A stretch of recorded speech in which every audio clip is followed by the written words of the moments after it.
आज आपको हम 2D और 3D आकृतियों के बारे में बताएंगे। 2D आकृतियाँ और 3D आकृतियाँ। 3D आकृतियाँ किन्हें कहते हैं और 2D आकृतियाँ किन्हें कहते हैं। 3D आकृतियाँ वे आकृतियाँ होती हैं जिनमें लंबाई, चौड़ाई और ऊंचाई तीनों दिखाई दें, हम महसूस कर सकें। लंबाई, चौड़ाई और ऊंचाई तीनों को वे आकृतियाँ 3D आकृतियाँ होती हैं। जैसे आपको ये क्या दिखाई दे रहा है?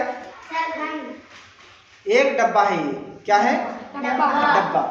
एक डब्बा है। इस डब्बे के अंदर लंबाई, चौड़ाई प्लस ये वाली गहराई तीनों दिखाई दे रहे हैं।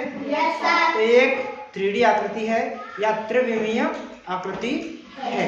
अब जिस डब्बे की लंबाई, चौड़ाई और गहराई तीनों की माप बराबर होती है उसे हम क्या कहते हैं? घन कहते हैं। इसमें इसकी लंबाई प्लस चौड़ाई और प्लस गहराई सभी एक समान है। ये घनाकार आकृति है। अब आइए आपको हम बताते हैं एक नई आकृति है इसके बारे में। ये भी एक डब्बा है। ऐसा डब्बा आपने कहाँ देखा है? मिठाई का डब्बा होता है, शाबाश। माचिस की डब्बी होती है, कपड़ा का डब्बा होता है, ब्लैकबोर्ड, किताब भी होती है। अब इसमें भी तीनों दिखाई दे रही हैं, लंबाई, चौड़ाई प्लस गहराई तीनों दिखाई दे रही हैं। ऐसी आकृति जिनमें हमें तीनों चीज दिखाई देती हैं वे 3D आकृतियां होती हैं। जिस आकृति की लंबाई, चौड़ाई और प्लस गहराई तीनों अलग अलग हों उन्हें घनाभ कहते हैं। यह डिब्बा कैसा है? घनाभाकार। कैसा है? इसकी लंबाई, चौड़ाई और गहराई तीनों अलग अलग है तो इसे घनाभ कहेंगे। अब आइए आपको बताते हैं एक नई आकृति के बारे में। ये आकृति कैसी है? वैसे शंकु है पर इसमें ऊपर की साइड में नोक सी निकली हुई है और नीचे की साइड में फैला हुआ है, अंदर से खोखला भाग है। इस आकृति को हम शंकु या शंकुआकार कहते हैं। ऐसी आकृतियां आपने कहाँ देखी हैं?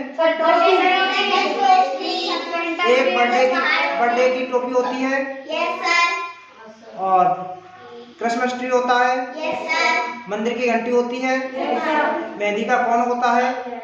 ये सारी आकृतियां 3D आकृतियां होती हैं और इन्हें शंकुआकार कहते हैं। अब है एक नई आकृति। ये क्या है मेरे हाथ में?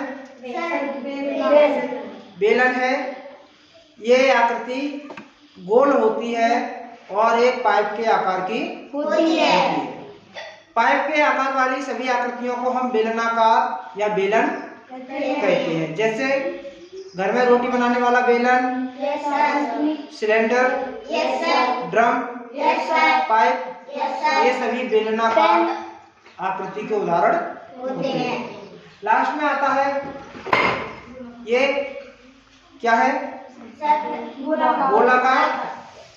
गोलाकार के अंदर की जो खोखली आकृति होती है या इसके भीतर भी हमें गहराई दिखाई देती है वो आकृति गोलाकार आकृति होती है। ऐसी आकृतियों को 3D आकृतियां कहते हैं और 3D आकृतियों में जो इस तरह की आकृति होती है उसे हम गोलाकार कहते हैं। जैसे फुटबॉल, कंचा, ठीक है, ये आकृतियां होती हैं उन्हें हम 3D आकृति कहते हैं और ये गोलाकार होती है।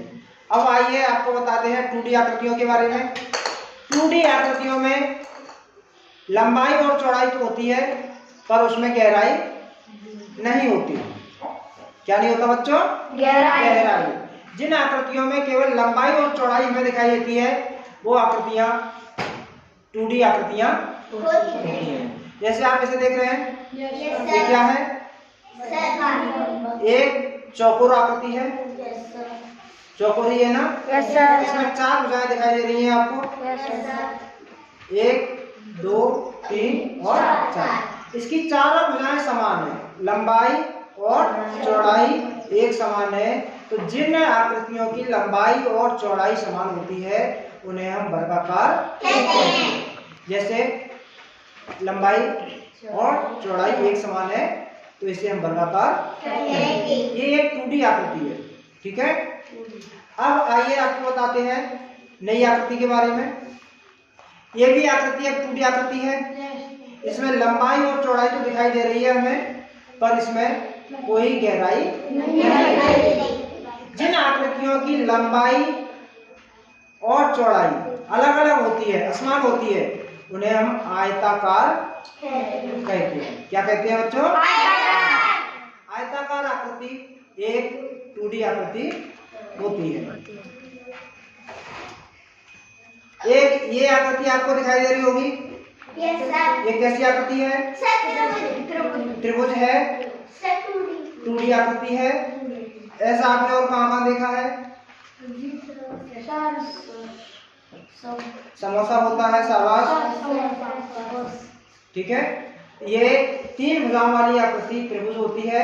इसमें भी हमें कोई गहराई दिखाई नहीं दे रही, तो लंबाई और चौड़ाई केवल दिखाई दे रही है, ठीक है।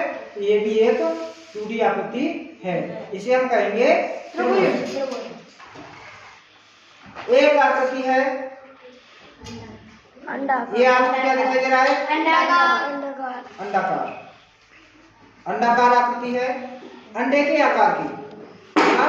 अगर वास्तविक अंडा होता तो वो 3D आकृति होती।